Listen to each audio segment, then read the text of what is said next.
Hi everyone, welcome back to a new video. मुझे पता है कि आप लोग करंट अफेयर्स का वेट कर रहे हो बिकॉज 21 से 28 फरवरी के करंट अफेयर नहीं आए थे। तो आज आपका ये वेट खत्म हो चुका है क्योंकि ना कि सिर्फ 21 से 28 फरवरी के बल्कि 1 से 7 मार्च के करंट अफेयर भी हम आज की वीडियो में डिस्कस कर रहे हैं। तो टोटल ये 14 डेज के करंट अफेयर है। ये पीडीएफ अगर आप लोग लेना चाहते हो तो आप लोग चैनल की मेंबरशिप को ज्वाइन कर सकते हो, जिसका लिंक नीचे पिंड कॉमेंट में आप लोगों को दिया गया है। तो चलिए शुरू करते हैं हमारी आज के डिस्कशन को। जैसे कि आप लोगों को पता ही है कि ये जो हमारे सारे करंट अफेयर्स हैं वो हम टाइम्स ऑफ इंडिया के पेज से, दी ट्रिब्यून के पेज से और अमर उजाला के पेज से कंपाइल करते हैं। तो चलिए शुरू करते हैं। पहला जो हमारा करंट अफेयर है that is which institute has started commercial cultivation of liquid rice. Liquid rice यानी कि मुलेठी की जो कमर्शियल कल्टीवेशन है वो किस इंस्टीट्यूट ने शुरू की है? तो ये की गई है CSIR IHBT पालमपुर के द्वारा। पहली बार ऐसा हुआ है कि जो मुलेठी है उसकी कमर्शियल कल्टीवेशन को शुरू किया गया है। अगर मुलेठी का नाम आता है तो आप लोगों को चाय की मुलेठी याद आ रही होगी कि मुलेठी वाली चाय हम लोग पीते हैं। इसके साथ ही इसे एक नेचुरल स्वीटनर के तौर पर यूज किया जाता है हर्बल मेडिसिन में, फ्लेवरिंग के लिए, कैंडीज वगैरह में, और बहुत सारे ऐसे डिजीजेस हैं जैसे कि हो गया pneumonia, bronchitis, kidney, heart diseases, low blood pressure. इन सब के लिए जो ट्रेडिशनल मेडिसिन यूज होती हैं उनमें भी मुलेठी का यूज किया जाता है। तो आप लोगों ने डिमांड तो इसकी यहाँ पर देख ही ली कि डिमांड इसकी बहुत सारी है। नीडेड क्यों है कि इसकी हम कमर्शियल कल्टीवेशन करें? वो इसलिए क्योंकि अगर हम लोग देखें तो पूरे वर्ल्ड में अफगानिस्तान में इसको लिक्विड राइस को मेनली ग्रो किया जाता है मुख्य तौर पर। इसके साथ साथ ही चाइना, पाकिस्तान, नेपाल में भी इनको माइनर तौर पर ग्रो करवाया जाता है। तो हम लोग 8047 टन लिक्विड राइस को एनुअली इंपोर्ट करते हैं इन सारी कंट्रीज से। तो अब देखिए इतना सारा जो इंपोर्ट है ये हमें इस चीज की जरूरत को महसूस कराता है कि क्यों ना हम इसकी ऑर्गेनाइज्ड कल्टीवेशन करें। तो इसी चीज की वजह से इसकी एक ऑर्गेनाइज्ड कल्टीवेशन को शुरू कर दिया गया है। और ये तो सिर्फ हुई बात मुलेठी की। हमने एक और चीज के बारे में पढ़ा था कि जिसकी फर्स्ट स्टेट हिमाचल बना है जिन्होंने दालचीनी की ऑर्गेनाइज्ड कल्टीवेशन को शुरू किया है। तो अब आप मुझे कमेंट सेक्शन में ये बताओगे कि कौन सा ऐसा डिस्ट्रिक्ट है जहां पर ऑर्गेनाइज्ड कल्टीवेशन दालचीनी की हमने शुरू की है। पिछली साल के जब हमने करंट अफेयर डिस्कस किए थे तो उस समय ये क्वेश्चंस बहुत बार रिपीट होता था दालचीनी की ऑर्गेनाइज्ड कल्टीवेशन का। ये जो हमारे करंट अफेयर है दोनों में ही है, पीडीएफ हिंदी में भी है और इंग्लिश में भी है, दोनों में अवेलेबल है अगर आप चाहते हो इनको लेना तो। नेक्स्ट आ गया हमारा in which park national park tiger has been captured on the camera for the first time. और ये भी मैं उन लोगों के लिए कह रही हूं लेने के लिए जो अगर इस तरह के एग्जाम्स की प्रिपरेशन कर रहे हैं जहां पर उनको मेंस में कुछ लिखना भी है, उनके लिए ही बेनिफिशियल है। बाकी जो दूसरे एग्जाम्स है स्टेट्स के लिए जो आते हैं जैसे HPSSC का, इनके लिए इतने ज्यादा इंपॉर्टेंट करंट अफेयर्स नहीं होते हैं क्योंकि इनसे कम से कम पार्ट वहां पे पूछा जाता है, बहुत ही कम। ये उन लोगों के लिए जिनको रिटर्न में लिखना है अपने एग्जाम्स में, क्योंकि करंट अफेयर्स हमें नए फैक्ट्स प्रोवाइड करते हैं, ऑब्वियस सी बात है, नई इंफॉर्मेशन देते हैं जिससे आप अपने आंसर्स और भी ज्यादा बेहतर तरीके से लिख सकते हो। नेक्स्ट आ गया in which national park tiger has been captured on the camera for the first time. तो सिंबलवाड़ा नेशनल पार्क है, वहां पर टाइगर को कैप्चर किया गया कैमरा में पहली बार।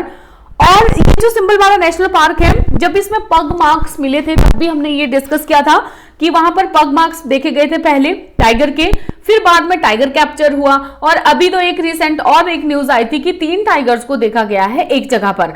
ये कहां से आए हुए हैं? ऐसा कहा जा रहा है कि ये जो सिंबलवाड़ा नेशनल पार्क है इसके नियरेस्ट जो नेशनल पार्क और टाइगर रिजर्व है वो है राजाजी नेशनल पार्क।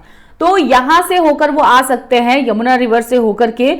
और वो क्यों आ रहे हैं यहाँ पर? क्योंकि इनको ना एक गुड प्रे बेस वहां पर मिला हुआ है, अच्छे प्रे उनको वहां पर मिल रहे हैं, अकॉर्डिंगली वो यहाँ पर आ रहे हैं। सिंबलवाड़ा नेशनल पार्क की अगर हम बात करें तो ये पोंटा वैली सिरमौर डिस्ट्रिक्ट में लोकेटेड है, हरियाणा के साथ अपने बॉर्डर को शेयर करता है। इसको कर्नल शेरजंग नेशनल पार्क भी कहते हैं। जहां पर राजा नेशनल पार्क की बात है तो राजा नेशनल पार्क आपका उत्तराखंड में है। ये एक नेशनल पार्क है, इसके साथ साथ ही एक टाइगर रिजर्व भी है। और ये 3 डिस्ट्रिक्ट को कवर करता है जिसमें आगे आपके हरिद्वार, देहरादून और पौड़ी गढ़वाल। 1983 में 3 वाइल्ड लाइफ सेंचुरीज को मिलाया गया था जिसमें इंक्लूडेड आपकी चीला, मोतीचूर, राजाजी। इससे बना था आपका राजाजी नेशनल पार्क। ये एडिशनल इंफॉर्मेशन है जो कि आपके नेशनल जीके को कवर करती है। नेक्स्ट हमारा जो क्वेश्चन है वो है Nek Ram a Padma Shri awardee who is promoting kodo millet is from which of the following district? जब इनको पद्म श्री मिला था तब भी ये डिस्कस किया था कि ये मंडी डिस्ट्रिक्ट के हैं, पद्म श्री से नवाजा गया है। क्या कर रहे हैं, कोदो मिलेट को प्रमोट कर रहे हैं। कोदो यानी कि कोदरा, सब लोगों ने खाई ही होगा। कोदरे की जो रोटी है दैट इज माई फेवरेट, मुझे वो बहुत टेस्टी लगती है।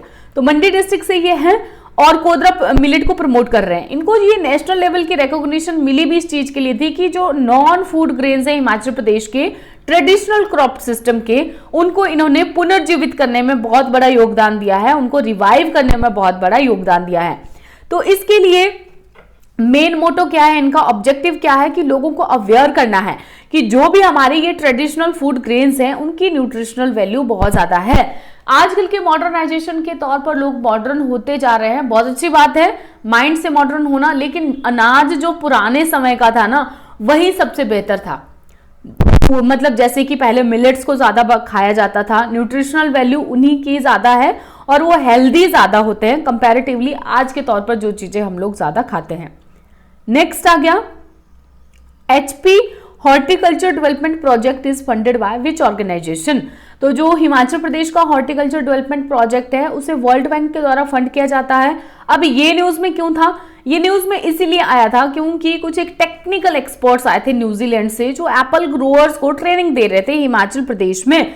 तो ये जो Himachal Pradesh horticulture development project है इसका मेन ऑब्जेक्टिव क्या है, इसका मेन ऑब्जेक्टिव यही है कि जो डिपार्टमेंट ऑफ हॉर्टिकल्चर है और इसके साथ साथ जो किसान हैं उन सब लोगों की जो इम्प्लीमेंटेशन कैपेसिटीज हैं उसको स्ट्रेंथन करना, ताकि एप्पल फ्रूट की जो प्रोडक्टिविटी है उसमें इंप्रूवमेंट लाई जाए, लोगों को रेलिवेंट इंफॉर्मेशन को देना और जो एडवांस्ड टेक्नोलॉजी है उसके बारे में, उसकी जानकारी के बारे में अवगत कराना इस प्रोजेक्ट का मेन ऑब्जेक्टिव है।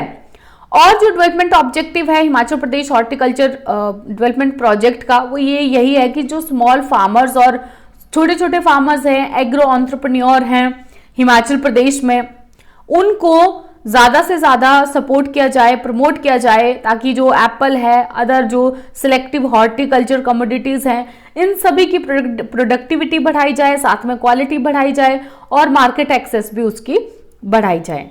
Next question, bulk drug pharma park is being developed eight. जो बल्क ड्रग फार्मा पार्क है उसको कहां पर डेवलप किया जा रहा है, तो उसको डेवलप किया जा रहा है आपके हरोली में, ऊना डिस्ट्रिक्ट में, हरोली अंदरौली ऊना डिस्ट्रिक्ट में ये है। न्यूज में ये क्यों आया था, अभी ये न्यूज में इसीलिए आया था, स्टेट गवर्नमेंट है उनको इंस्टॉलमेंट मिल गई है 225 करोड़ की डिपार्टमेंट ऑफ फार्मास्यूटिकल से, सेंट्रल गवर्नमेंट की तरफ से। बल्क ड्रग फार्मा पार्क के बारे में अगर आप और डिटेल में जानना चाहते हो तो चैनल में जाकर के आप अपने चैनल में जाकर के वीडियो को देख सकते हो, जिसके बारे में जहां पर इस फार्मा पार्क के बारे में सारी डिटेल में जानकारी आप लोगों को दी गई है। जो सिडबी है, small industries development bank of India, ये प्रोजेक्ट मैनेजमेंट कंसल्टेंट है इस स्कीम को बढ़ावा देने के लिए, क्योंकि ये जो स्ट्रेंथनिंग फार्मास्यूटिकल इंडस्ट्री स्कीम्स हैं इनके लिए इसी के तौर पर ये बल्क ड्रग फार्मा पार्क को बिल्ड किया जा रहा है। नेक्स्ट हमारा क्वेश्चन है, for performing best in which sector Satluj Jal Vidyut Nigam has central board of irrigation and power award. Hydro power sector में बेहतरीन तरीके से काम करने के लिए जो सतलुज जल विद्युत निगम है उनको ये अवार्ड दिया जा रहा है। और ये उनको कौन देगा award, union minister of power and new and renewable energy, क्योंकि इन्होंने क्या किया है, अपना आउटस्टैंडिंग कंट्रीब्यूशन दिया है नेशन बिल्डिंग में 2 मेगा प्रोजेक्ट्स को एग्जीक्यूट करके। एक तो 1500 मेगावाट का नाथपा झागरी स्टेशन, सेकंड आ गया आपका 412 मेगावाट का रामपुर स्टेशन। इसके अलावा भी हम अपने करंट अफेयर जब भी हिमाचल के डिस्कस करते रहते हैं तो जो सतलुज जल विद्युत निगम है उसको बहुत बार रिकॉग्निशन मिलती है, ये प्राइजेस मिलते हैं, क्योंकि ये जो उनके प्रोजेक्ट्स हैं उनको एक सस्टेनेबल वे में एग्जीक्यूट करते हैं, साथ में एनवायरमेंट का ध्यान रख करके भी। आ गया हमारा प्रोजेक्ट चंबियाल। प्रोजेक्ट चंबियाल को किस चीज के लिए लॉन्च किया गया है, प्रोजेक्ट को लॉन्च किया गया है ताकि चंबा डिस्ट्रिक्ट में, ताकि जो चंबा डिस्ट्रिक्ट का रिच आर्ट और कल्चर है उसको प्रिजर्व किया जा सके और प्रमोट किया जा सके। इसके लिए क्या किया गया है, जो यहाँ का डिस्ट्रिक्ट एडमिनिस्ट्रेशन है, इन्होंने बहुत सारे आर्ट एंड क्राफ्ट सोसाइटीज को रजिस्टर किया है ताकि इस प्रोजेक्ट को एक प्रैक्टिकल शेप मिल जा सके। चंबा के बहुत सारे प्रोडक्ट्स हैं जो फेमस हैं, जैसे कि चंबा का रुमाल हो गया, चंबा की चप्पल हो गई, चंबा रुमाल, चंबा थाल। लेकिन इनमें से जो चंबा का रुमाल है और चंबा की चप्पल है, उनको जीआई टैग मिला है, जीआई एक्ट 1999 के अंतर्गत।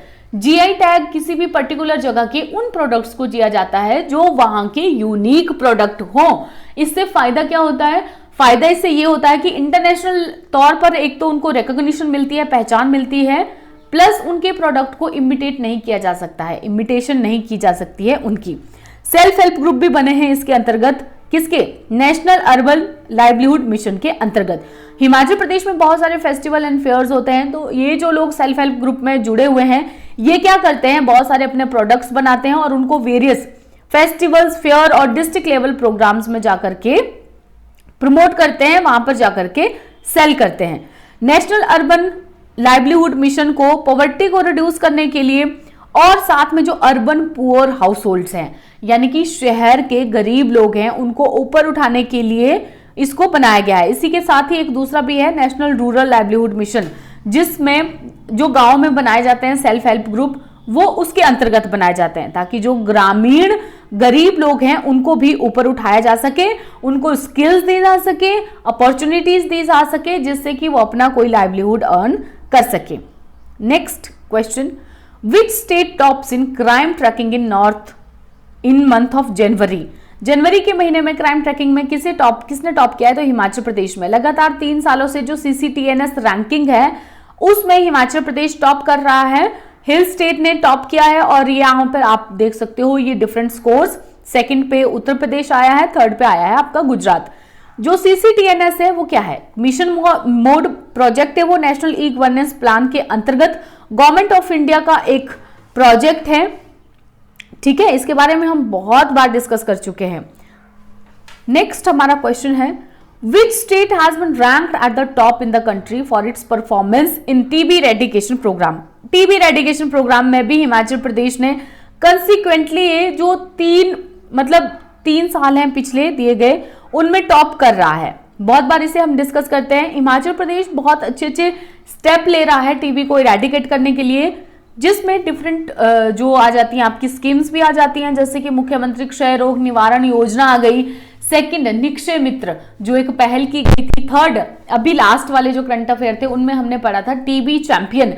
तो निक्षय मित्र और टीबी चैंपियन में क्या डिफरेंस है?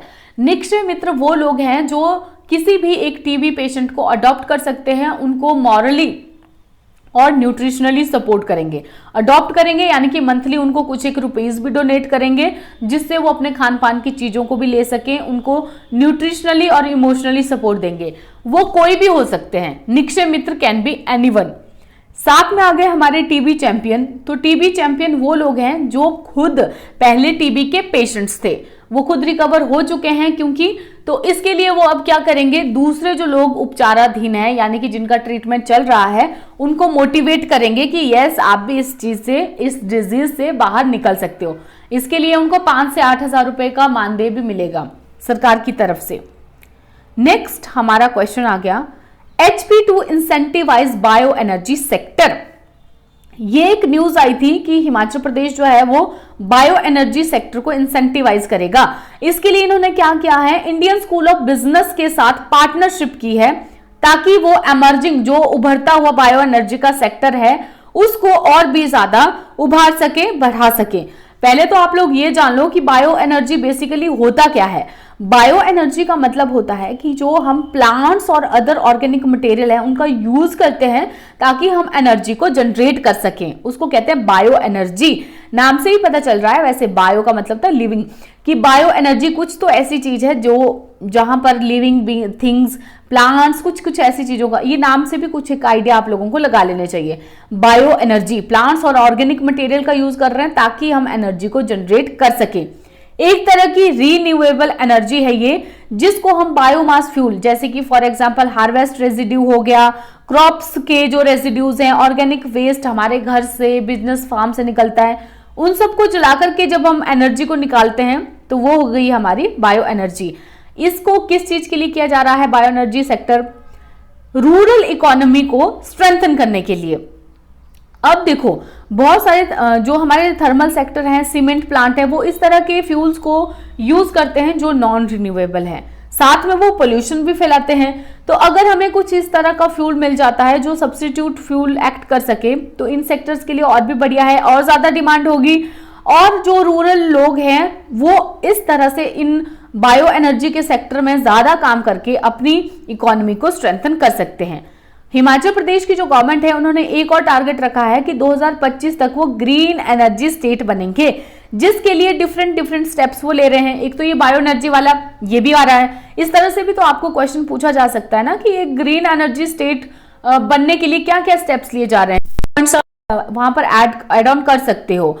तो एक और स्टेप लिया है इन्होंने कि जो इलेक्ट्रिक व्हीकल पॉलिसी है उसको भी इंप्लीमेंट किया जा रहा है, अच्छे तौर पर इंप्लीमेंट किया जा रहा है ताकि कम से कम कार्बन एमिशंस हो सके। इससे फायदा ये भी होगा कि जो हिमालयन फ्लोरा और फौना है उनको प्रिजर्व करने में भी हेल्प मिलेगी। साथ में ई व्हीकल्स को स्विच किया है, हमने देखा था एक जो डिपार्टमेंट है HRTC का डिपार्टमेंट है वो उन्होंने टोटल जो अपने व्हीकल्स हैं वो ई व्हीकल्स में कन्वर्ट किए हैं ताकि जो ये पॉलिसी है उसको अच्छी तरह से इंप्लीमेंट किया जा सके। अब टारगेट ये रखा है कि 2025 तक जो सारे व्हीकल मैक्सिमम जो व्हीकल्स हैं उनको भी उसमें इलेक्ट्रिक व्हीकल्स में इंक्लूड किया जा सके। अब इसका फायदा एक ये भी होगा और भी होगा कि एयर की जो क्वालिटी है हिमाचल प्रदेश में वो भी इंप्रूव होगी, क्योंकि जब आप ई व्हीकल्स में स्विच करोगे तो उससे क्या होगा, पॉल्यूशन नहीं होगा। गवर्नमेंट ने एक और स्टेप ये भी लिया है कि जो इथेनॉल ब्लेंडिंग है पेट्रोल में उसे 10% से बढ़ा करके 20% कर दिया गया है। और भी बहुत सारे स्टेप्स लिए गए हैं रूरल इकोनॉमी को स्ट्रेंथन करने के लिए, जैसे कि पिछले वाले करंट अफेयर में ही हमने पढ़ा था कि जो कांगड़ा की ऊन है उसे ऑर्गेनिक सर्टिफाई कर दिया गया है। किसके द्वारा? Uttarakhand state seeds and organic production certification agency के द्वारा। तो अब ये जो ऊन है कांगड़ा की, जो स्पेसिफिकली गद्दी शेपर्ड्स मोस्टली जिसको निकालते हैं, तो नेशनल और इंटरनेशनल मार्केट में इसके उनको ज्यादा प्राइस मिलेंगे। आप लोगों ने देखा होगा ना कि सब्जियां ही होती है, लेकिन अगर जहां पर आप ऑर्गेनिक का टैग लगाते हो कि ये ऑर्गेनिक सब्जी है तो उसके प्राइसेस ज्यादा होते हैं कंपैरेटिवली जो नॉर्मल सब्जी है। तो इसी तरह ये जो वूल है, ये जो ऊन है, उसके भी अब प्राइसेस ज्यादा मिलेंगे इन शेपर्ड्स को, और जिससे कि ऑब्वियस सी बात है इनकी लाइवलीहुड बढ़ेगा, इनकम बढ़ेगी, तो ओवरऑल इकोनॉमी भी स्ट्रेंथन होगी। इसके साथ ही जो शीप रियरिंग है वो भी रूरल इकोनॉमी का एक बहुत ही सिग्निफिकेंट कंपोनेंट बन गया है। अगर आप एक लाइव स्टॉक सेंसस देखें 2019 का, तो जो टोटल शीप प्रोडक्शन है हिमाचल प्रदेश में वो है 7,91,345, जिसमें एक्सोटिक ब्रीड अकाउंट है 72,821। मेन ब्रीड्स कौन कौन सी है शीप की? तो वो है गद्दी शीप और रामपुर बुशहरी शीप। इसको आप एक स्टैटिक जीके के तौर पर भी याद रखो कि जो मेन ब्रीड है शीप की स्टेट में वो कौन कौन सी है, गद्दी शीप और रामपुर बुशहरी शीप।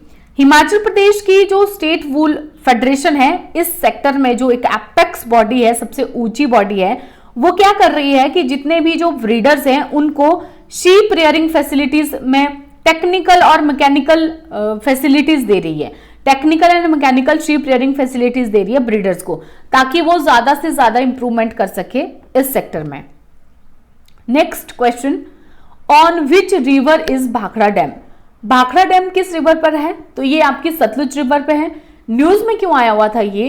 तो न्यूज में ये इसलिए आया था क्योंकि CIFRI central inland fisheries research institute, इन्होंने एक सर्वे किया है जिसमें इन्होंने ये देखा है कि जो भाखड़ा डैम का रिजर्वायर है, जहां पर फिश पॉपुलेशन जो है वो बहुत ज्यादा, उसमें एक बिग ड्रॉप देखने के लिए मिला है। और ये बिग ड्रॉप किस वजह से है? मक डंपिंग की वजह से, इलीगल मक डंपिंग जिसे हम कह सकते हैं। 4 लेन का निर्माण हो रहा है वहां पर, आप लोग जानते ही हो। तो जो वहां का जो वेस्ट निकल रहा है, कूड़ा करकट निकल रहा है, उसे इलीगल तौर पर यहां पर डाला जा रहा है, जिससे कि यहां पर सिल्ट का जो लेवल है वो बढ़ रहा है। अब जब सिल्ट का लेवल बढ़ रहा है तो वो फिश के बहुत सारे ब्रीडिंग और फीडिंग ग्राउंड्स को क्या कर रहा है? डैमेज कर रहा है। डेटा की अगर हम बात करें, 2014 में जो ये फिश प्रोडक्शन थी वो आपकी 1492 मीट्रिक टन थी। 2022 में ये 250 मीट्रिक टन रह गई है। खुद ही देख लो आप लोग डेटा से, 2014 में जहां पर 1500 के करीब थी, अब ये 250 के करीब रह गई है, राइट। इसकी वजह से थोड़े से और भी रीजन है इसमें जो इंक्लूडेड है कि क्यों वहां पर फिश की प्रोडक्शन कम हो रही है, लेकिन अभी जो मेजर रीजन इसके लिए दिया जा रहा है वो मक डंपिंग दिया जा रहा है जो 4 लेन के निर्माण से वहां पर शुरू हुआ है। नेक्स्ट आ गया, which bank is funding tourism infrastructure development investment project. तो ये एशियन डेवलपमेंट बैंक इसे फंड कर रहा है। एशियन डेवलपमेंट बैंक तैयार हो गया है कि वो लगभग हमारी 1311 करोड़ की मदद करेगा tourism infrastructure development investment project को इंप्लीमेंट करने के लिए। अब हमारा जो स्टेट है हिमाचल प्रदेश का, वो चाहता है कि इसके जो अनएक्सप्लोर्ड प्लेसेस हैं और जहां पर पोटेंशियल है टूरिज्म का, उनको एक सिस्टमैटिक वे में, एक सस्टेनेबल वे में डेवलप किया जा सके। तो फर्स्ट फेज में कहां पर ये काम किया जाएगा?